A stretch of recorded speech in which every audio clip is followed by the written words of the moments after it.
What's up, my witches? It's me, Luna, and I am here in my day jammies, and one of the few times you'll see me in a color other than black. And I find that I'm in the mood to unbox a deck that has been sitting in the stack for a long time. It just feels like a deck that's right for the season, for the weather today. It's gray, and here we have Gustav Doré Tarot. This is a Los Scarabeo deck, as you see. Okay, so is that the weird placement of things? Sorry. 78 cards with instructions. That's all it says. I mean, it's a legit LS deck, but look, there's just no information. So let's get in there. Typical little tuck box. There's a facing card. Here's the book. Let's look at the book. So on the back, we have instructions by Charlie Westby. That's someone I've never heard of. And the art, of course, is by Gustav Doré. Let's find out more. Gustav Doré was a French illustrator in the 19th century, creating vivid paintings, etchings, and illustrations for some of the most influential works of fiction, from the light-hearted tall tales of Don Quixote to the Bible, Dante's Divine Comedy, works of Lord Byron, Edgar Allan Poe, Samuel Coleridge, and many others. Aside from fiction, Doré had illustrated London, a Pilgrimage, which had vividly captured the atmosphere of the time. Interesting tense that they're using there. Most of Doré's artworks are wood engravings. The artist works the image into a block of wood, which is then covered with ink and printed onto paper. And I am now thoroughly impressed because I didn't know that. All right, since Gustav Doré had illustrated some of the most quintessential works in the 19th century, from lighthearted tales of fantasy to deeply esoteric spiritual works. Let's try that again. Since Gustav Doré had illustrated some of the most quintessential works in the 19th century, from lighthearted tales of fantasy to deeply esoteric spiritual works, period. The themes of the books illustrated by Doré reflect deeply with the themes of tarot and fortune-telling. The cards in this particular deck are riddled with references to historical and fictional figures, from King Solomon, Moses, and Dante to Baron Munchausen. It's up to the reader and querent whether to acknowledge the roles of these figures in their telling, as their stories can enhance the divining, provide context, or otherwise influence the telling. Very interesting. I'm reading all this because it's only one little page. Ancient and modern myths intertwine in the black and white cards, reflecting the natural and spiritual world even more than they refer to the world of man. Doré's art was able to portray and channel the majesty, I think it's to portray and channel the majesty of the universe as it manifests in the mundane, in ways very few other artists have ever come near to. For this reason, the connection between Doré and Tarot is particularly strong, as both express their meaning starting from what is symbolic and then proceeding beyond it into the realm of pure intuition. For each arcana, we provide two keywords. The first keyword refers to the core meaning of the arcana, while the second keyword focuses on the inner quality of the querent as described by the arcana. Okay, that's interesting. So, for instance, for the Fool, we have adventure and then inner innocence. So the first one is the core meaning, and then the second one is the inner quality of the person. In the Magician, we have channeling and inner confidence. High Priestess is intuition, inner light. Empress is majesty, inner nurturing. Emperor is power, inner sense of duty. Interesting. I'm very interested in just that one word that they've picked. The Lovers is commitment and inner crossroads. Fascinating.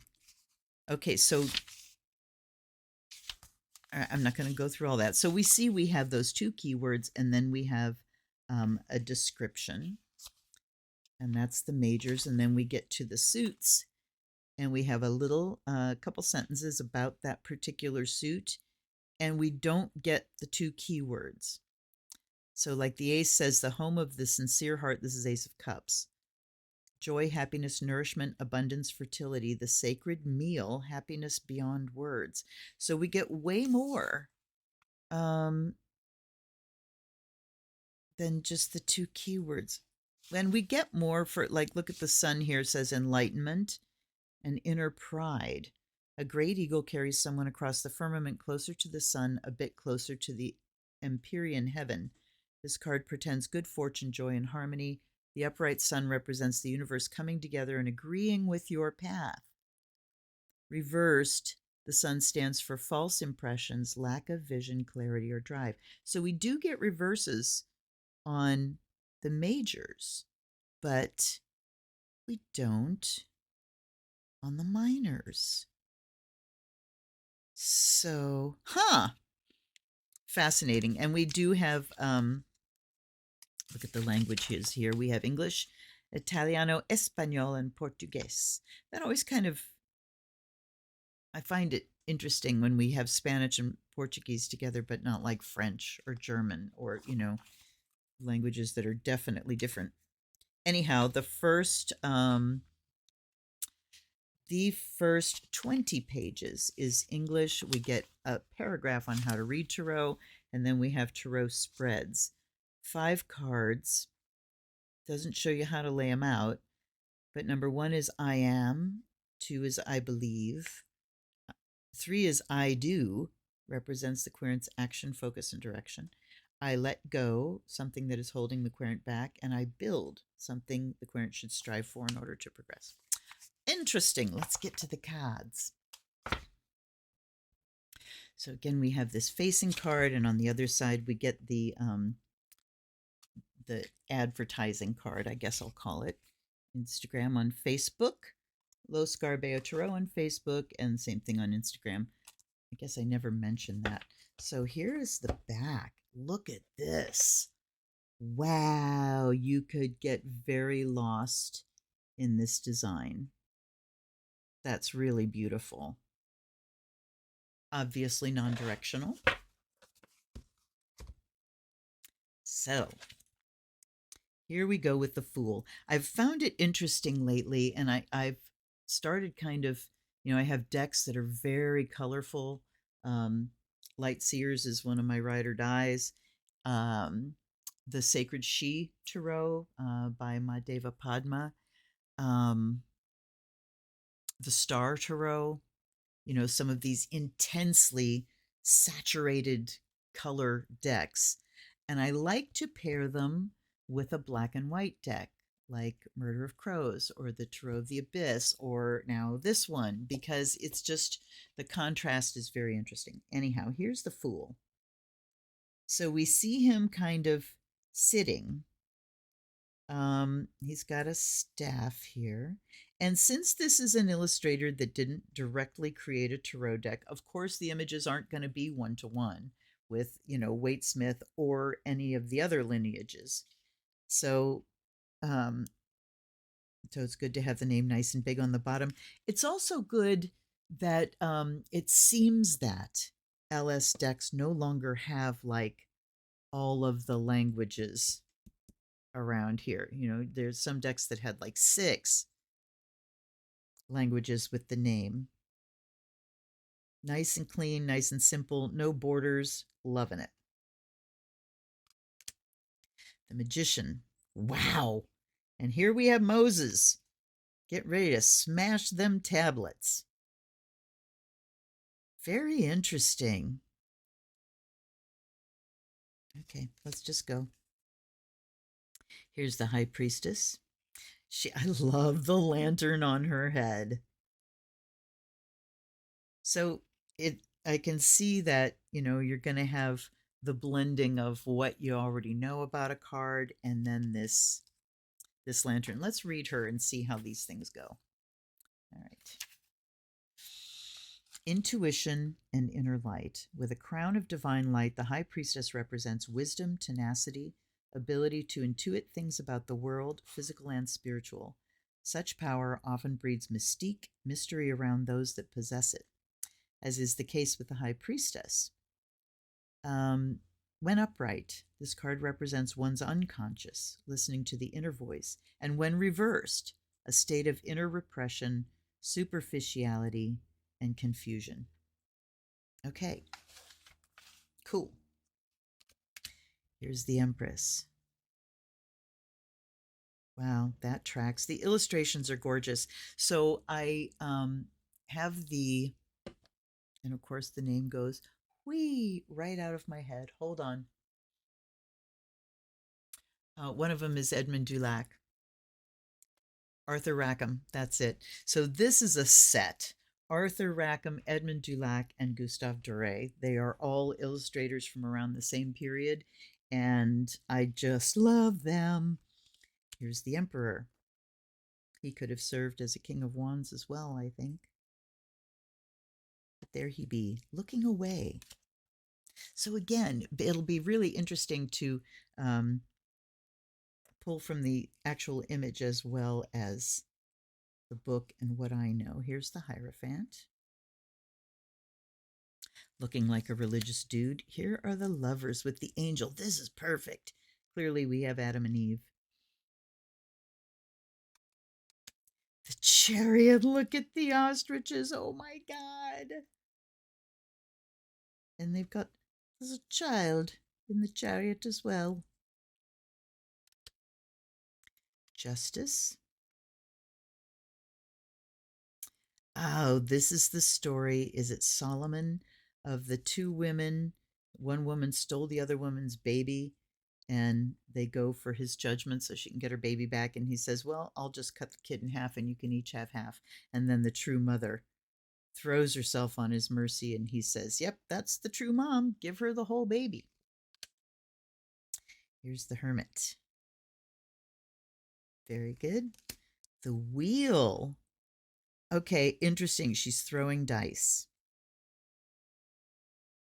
I don't know who this creature is here. Strength. Perfect. The Hanged Man. Wow. Amazing. I am also always amazed at foreshortening, when an artist can do this foreshortening and it looks real, you know. Death. Look at it sitting on top of the world with the scythe. Very recognizable, even though it's not the same as what we're used to. It's very recognizable. Here's Temperance, filling this water jug. The Devil. Yep, there he be. The Tower. Is that the Tower of Babel? Wow. Star. I would love it if there were, you know, a bigger book with a thing in the back of where these illustrations came from. That's always a cool thing to have. And up at the stars, here's the moon, totally, with a chariot riding. Wow, that's interesting. And the sun. Is that Icarus? It's hard to see. Okay, this is a big bird that's carrying. Huh. Here's Judgment. Yeah, for sure. Now, okay. Now is where I'm remembering that these are woodcuts. Unbefricking-lievable. Just unbelievable. And look at how we do have different tones of black and white. So they're all kind of sepia-ish, but then you get one like this. Whoops, sorry. You get one like this that is a bit of a different tone. And then we have the World. Wow. I mean, just thinking about woodcut, it's blowing my mind. Here's the Ace of Cups. That's beautiful and perfect. The 2. The 3. It don't look like so much celebration as we coming to get you. There's the 4. Yep. And the 5, the little death card, card of loss. 6, memories, children. The 7, and here we have the dice again. Dice and cards, and is that a birdie from badminton? I'm not sure what that is.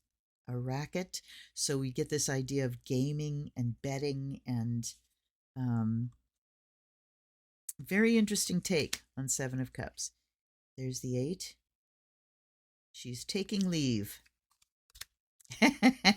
And the 9. Look at that. Oh, he's perfect. Fat and happy.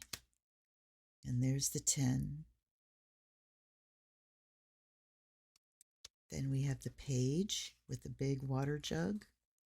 The knight. Pounding through the waves. There's a ship in the background.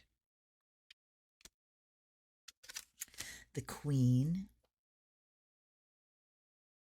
who doesn't have a kind of cup, but she does look kindly. Little ermine tails. And look at the king, oh my God, filling this giant cup.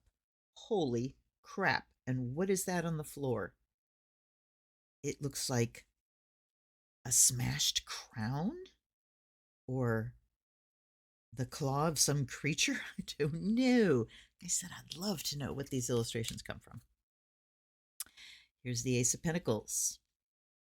I like that they're looking at a globe. That really tracks. The material. There's the 2. Music. The 3. Talking about collaboration. The 4. Wow. That's fascinating. So she's sitting here looking at a skull. Is this, giving you an idea of not wanting to let someone go?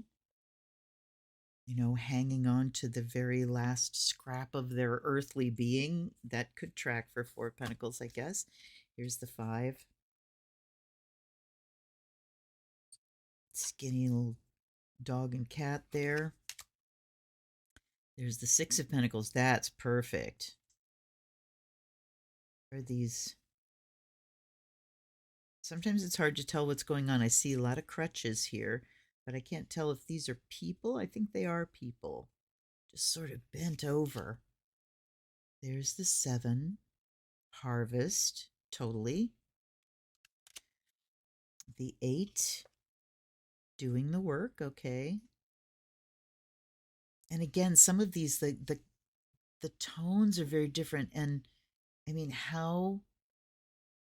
I would imagine, and you can tell these are woodcuts by the shading being very thin lines. The difference, I think, would be just the depth of what's being carved. It's fascinating. And the thing that's most fascinating about wood carving and things like that, or woodcuts, is that you have to kind of think in negative.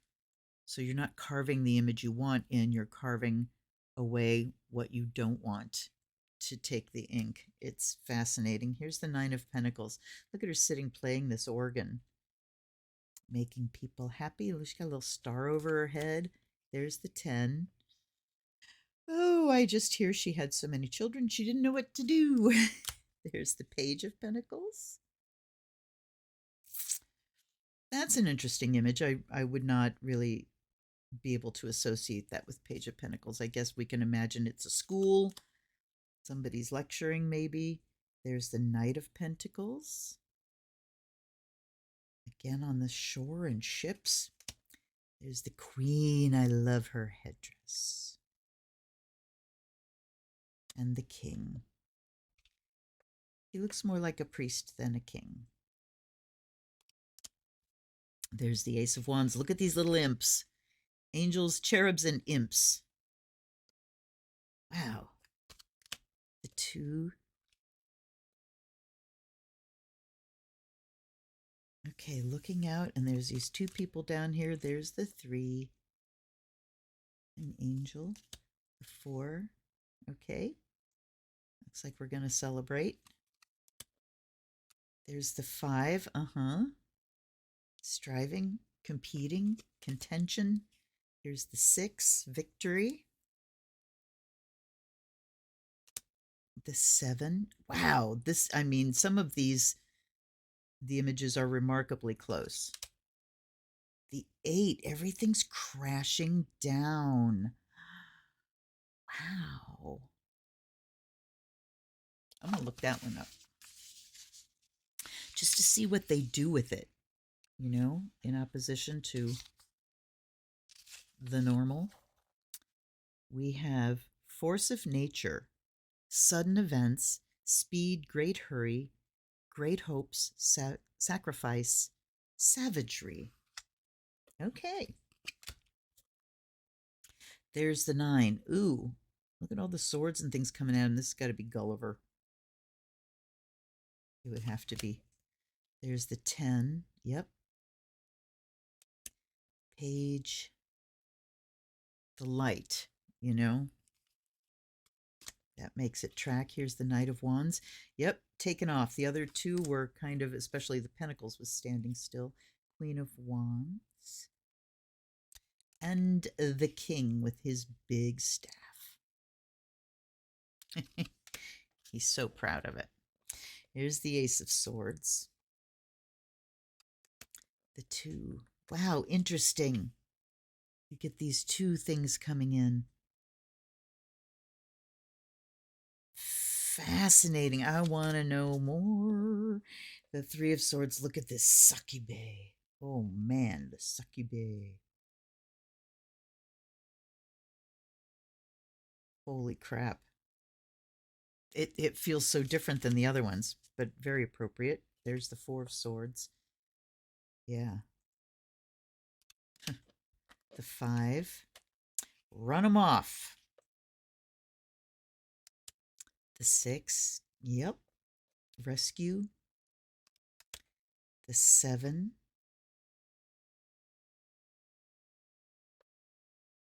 Woohoo, jumping up in the air because I got away with something. There's the 8 of Swords in a cage. That's perfect. That giant bird.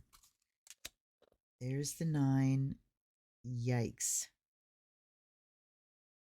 Yeah, all these, you know, pointy things coming in. Here's the 10. Stabbed in the back. The Page of Swords.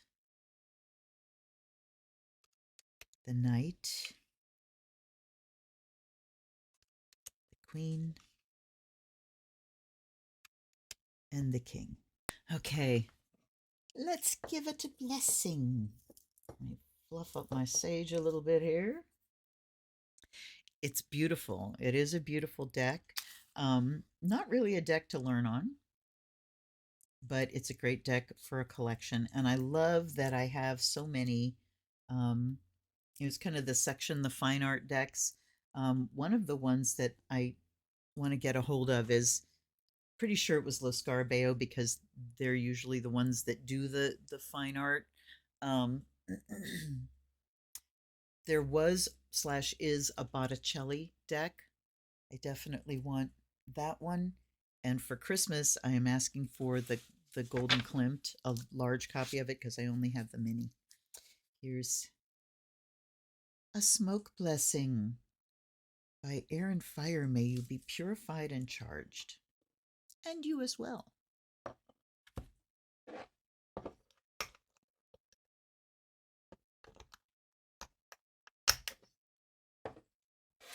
And by water and earth may you be blessed and made whole. Let's get the book too.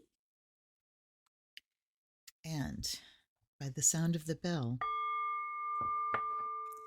may the spirit awaken.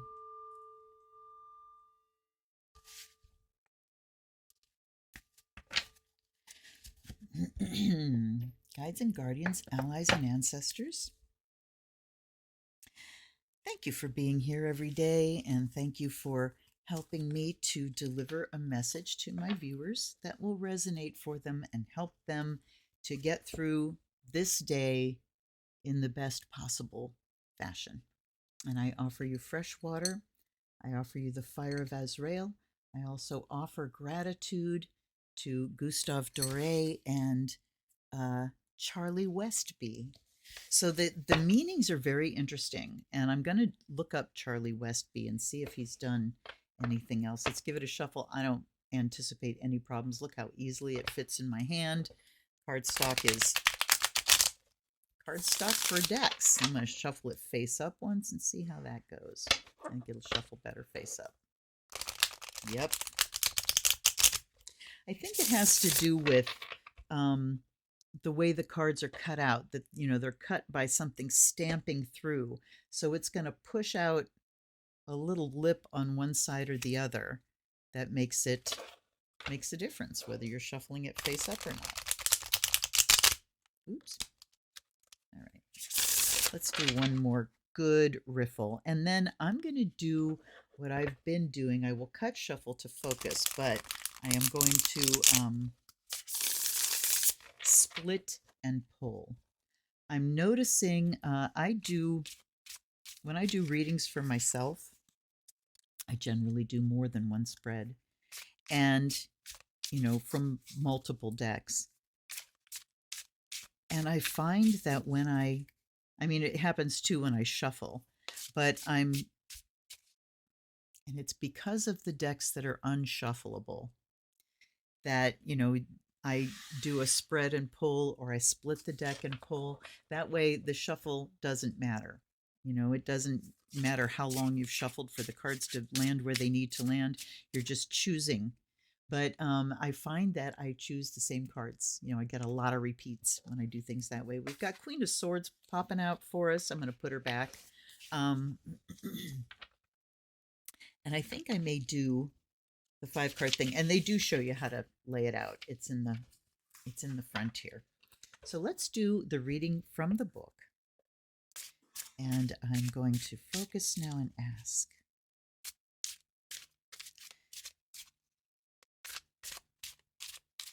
what do we need to know today? What do we need to know? I'm going to split the deck and pull 5 cards. What do we need to know in order to bring our best thing forward today? Okay. Number 1 is, it's so interesting to me that they put the spread right in the first page, but then you don't get the reading till the end. So you have to kind of go back and forth. So I am, this card represents us and our question. There's number 1. We have 3 of Swords. Yeah. 2 is I believe.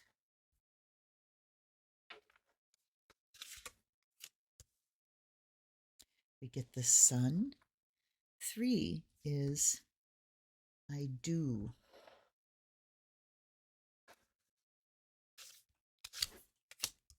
And, you know, when I spread the deck and pull, I just sort of focus, and I'll feel like it's almost like a needle swinging, you know, and pointing in a particular direction. And I'm finding when I split, I will know like where in the deck I want to split it. Okay, the next one is I let go.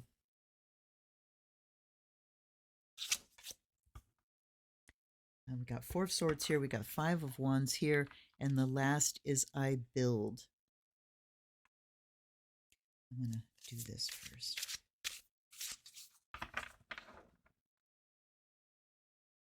Why do I do another cut shuffle? Because when you split the deck like that, it is very rare that you get either the top or the bottom card. So if those cards want to come out when you cut, it makes it possible. Okay. I think I'm going to zoom you in a little bit so you can see these cards more clearly. Hey. Hi. Okay.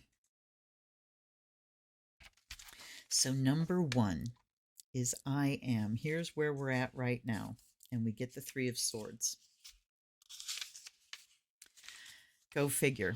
Pain, despair, removal, absence, delay, division, breakup, dispersion, division for certain, pain and despair for certain. So, yeah, where we at? We're hurting for certain. Number 2 is I believe, and we get the sun.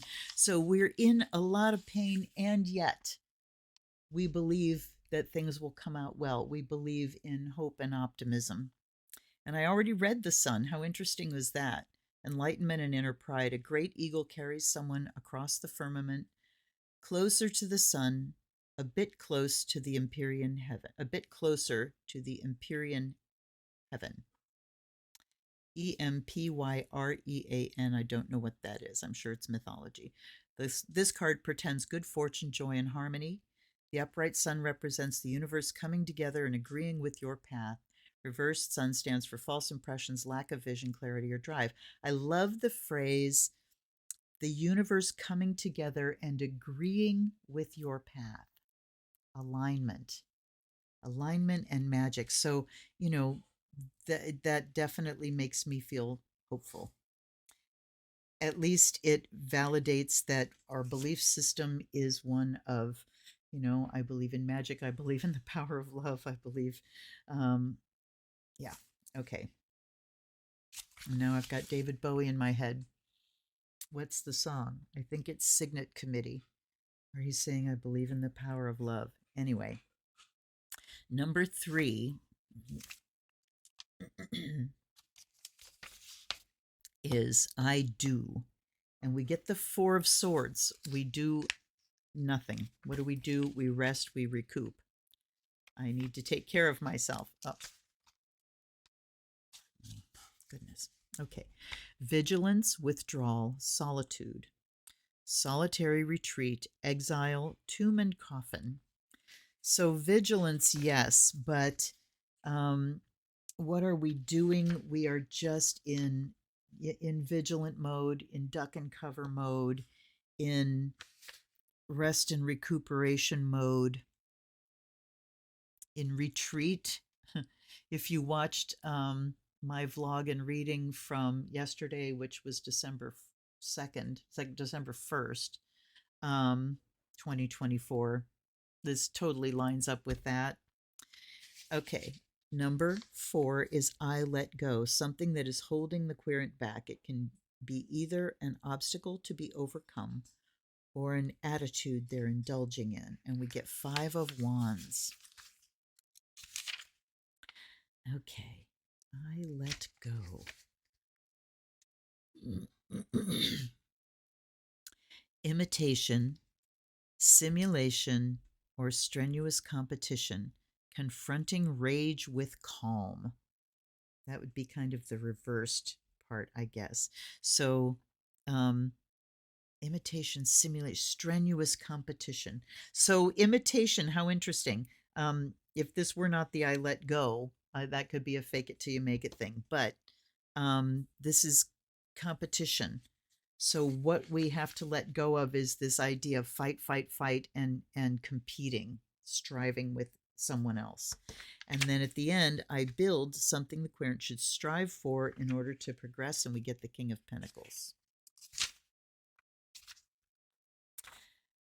Okay.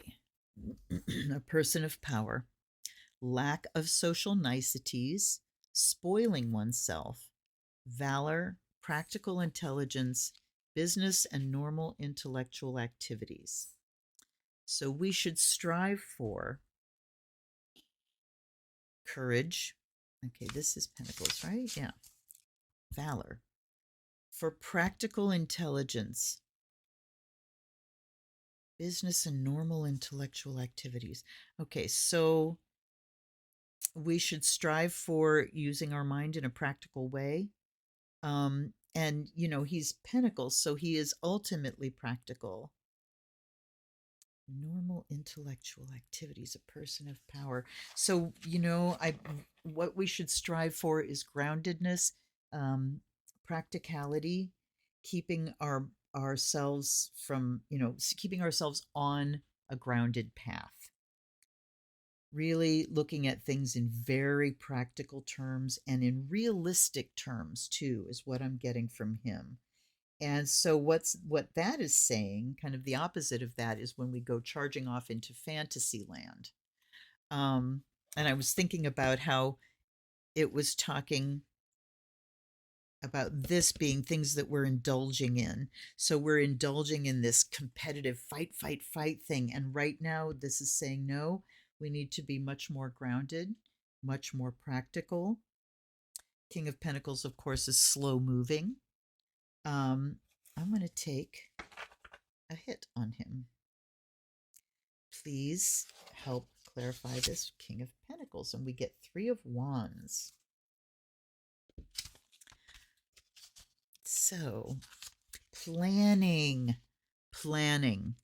That is practical planning.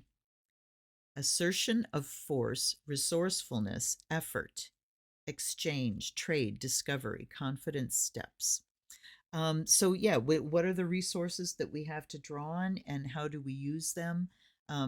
Making an effort, assertion of force. But I am going to go with that making plans, making very practical plans is what we want to build here.